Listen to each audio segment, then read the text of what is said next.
Apakah mungkin Aib dari jarak begitu jauh di kegelapan malam bisa jelas melihat seorang Peggy Setiawan alias Peggy Peron itu kan, Kang?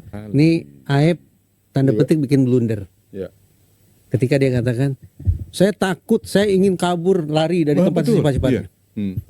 Kalau betul itu kondisi batin dia, saya semakin sanksi terhadap kualitas informasi yang dia berikan. Ya. Taruhlah 3, taruhlah 100.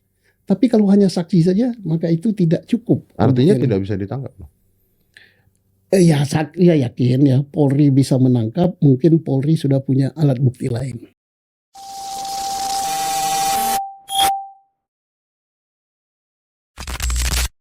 Halo guys, assalamualaikum warahmatullahi wabarakatuh. Apa kabar kalian semua? Semoga dalam keadaan sehat walafiat ya.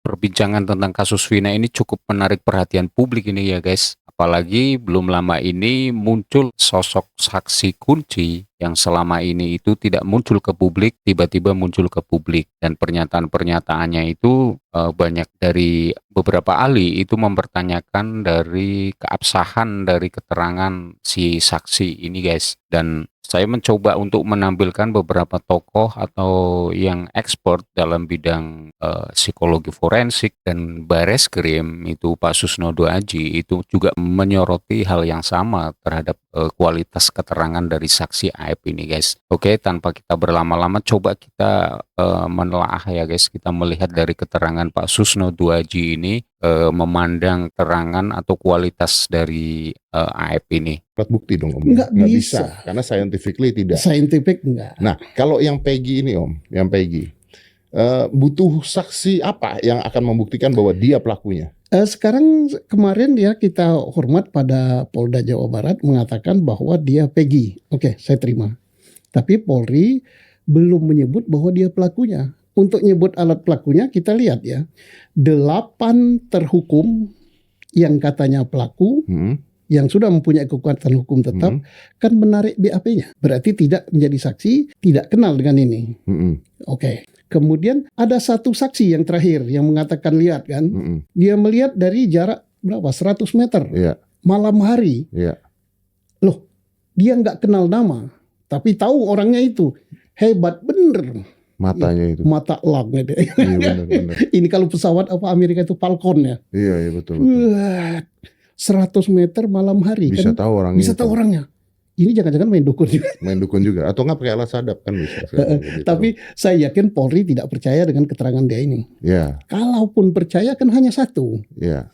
Dalam teori hukum, satu saksi bukan saksi. Itu ya guys, semoga Polda Jawa Barat itu punya alat bukti yang lain, khususnya lebih kepada yang sifatnya saintifik ya guys. Karena kalau hanya mengandalkan dari kualitas saksi berdasarkan keterangan dari saksi, itu memori seseorang itu rentan terdistorsi, terfragmentasi itu ya guys. Dan apalagi sadar betul bahwa banyak banjir informasi yang kita dapat, apalagi ini kan kasus sudah cukup lama ya guys, sudah dari tahun 2016 dan ketika harus mengingatnya kembali itu kan memerlukan resources yang sangat luar biasa.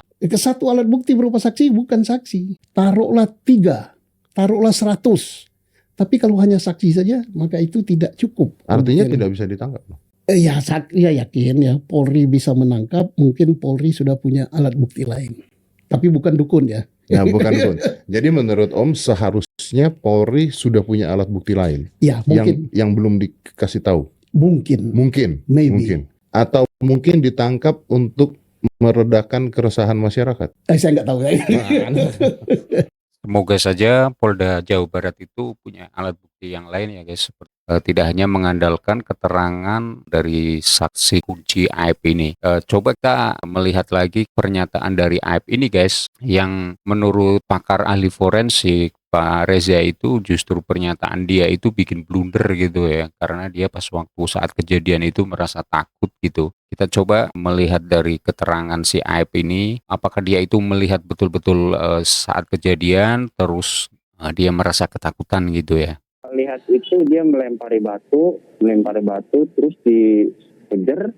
Setelah dikejar berhubung saya juga takut ya udah. Nah, Aib pada saat kejadian itu dia mengatakan merasakan takut ya guys. Nah, ini nanti keterangan dia takut ini menurut ahli forensik itu sebuah pernyataan yang sangat blunder guys. Karena apa? Secara teori psikologi bahwa orang yang merasakan ketakutan jangankan melihat realitas pada saat itu dengan jelas, dia hanya berpikir untuk mengamankan dirinya saja tanpa melihat yang lebih jauh ya tentang sebuah ini. Karena jangan sampai alih-alih untuk penegakan hukum itu justru mengorbankan atau menghukum orang yang tidak bersalah gitu ya guys. Ya, kalau seumpama pelaku ini memang jelas dia itu sebagai pelaku pembunuhan, apalagi naudzubillah ya sebagai pemerkosaan almarhumah, itu juga harus ditegakkanlah hukum. Tapi jangan sampai bahwa alih-alih untuk melakukan penegakan hukum justru menangkap orang yang tidak bersalah. Karena dalam hukum itu kan ada adigium bahwa lebih baik mengeluarkan 10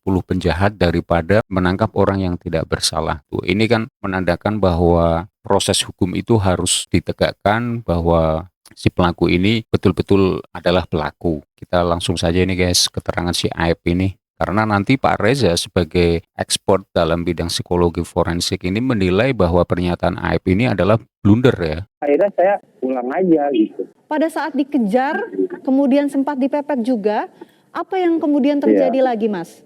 Kurang tahu juga Bu, selebihnya ke situnya kita nggak tahu. Soalnya kita juga takut gitu, takut kena sasaran. Berhubung di situ sepi Bu. Jadi di situ tuh jam 9 udah sepi Bu jalanan sini. Oke, kondisinya sepi dan gelap ya Mas pada saat itu?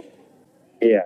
Nah, dia posisinya kondisi malam itu adalah gelap dan sepi. Dia jawab iya. Kalau gelap dan sepi, apalagi dengan jarak pandang yang cukup jauh, dengan kejadian yang sudah cukup lama gitu ya, kok dia berani menyimpulkan bahwa pelakunya ini si Peggy yang belum lama ini ditangkap Polda ya guys. Ini kan mempertanyakan keterangan saksi kunci ini guys. Coba kita lihat pernyataannya Pak Reza ini. Apakah mungkin Aib dari jarak begitu jauh di kegelapan malam bisa jelas melihat seorang Peggy Setiawan alias Peggy Peron itu kan Kang?